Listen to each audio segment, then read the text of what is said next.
Deuteronomy chapter 24.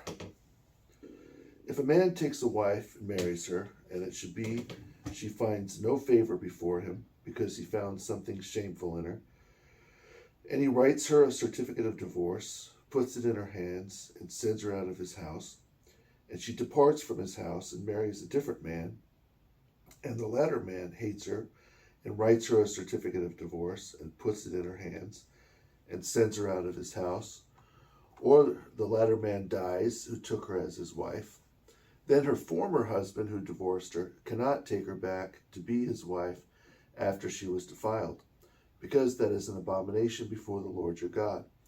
And you shall not defile the land the Lord your God is giving you as an inheritance.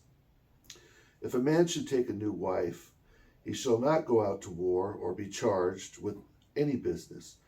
He shall be free at home 1 year and bring happiness to his wife, whom he took. No man shall take the lower or the upper millstone in pledge, for he takes one's living in pledge.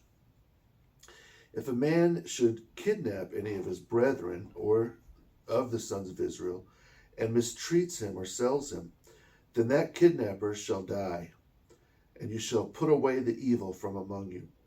Take heed to yourself in an outbreak of leprosy, that you carefully keep and do according to all the law, whatever the priests and Levites may proclaim to you, in the manner I commanded them. So you shall keep and do. Remember what the Lord your God did to Miriam on the way when you proceeded out of Egypt. If you should lend your neighbor anything, you shall not enter his house to get his pledge. You shall stand outside, and the man to whom you lend shall bring the pledge out to you. Now, if the man is poor, you shall not keep his pledge overnight. You shall return the pledge to him again when the sun goes down, that he may sleep in his own garment and bless you. And it shall be for you an alms before the Lord your God. You shall not withhold wrongfully the wage of the poor and needy, whether one of your brethren or one of the resident aliens in your cities. Each day you shall pay him his wage, and not let the sun go down on it, for he is poor and has set his hope on it, lest he cry out against you to the Lord, and it be sin to you. Fathers shall not be put to death for their sons, nor shall sons be put to death for their fathers. Each shall be put to death for his own sin. You shall not pervert judgment due the stranger and the fatherless and the widow, nor take a widow's garment as a pledge.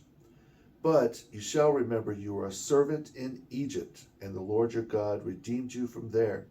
Therefore I command you to do this thing. If you should reap your harvest in your field and forget a sheaf in the field, you shall not go back to get it. It shall be for the poor and the resident alien and the fatherless and the widow, that the Lord your God may bless you in all the works of your hands. If you pick olives, you shall not go back to glean what you left behind you. It shall be for the resident alien, the fatherless, and the widow. And remember, you were a servant in Egypt. Therefore, I command you to do this. Now, if you should gather the grapes of your vineyard, you shall not glean it afterward. It shall be for the resident alien, the fatherless, and the widow. So remember, you were a servant in the land of Egypt. Therefore, I command you to do this thing.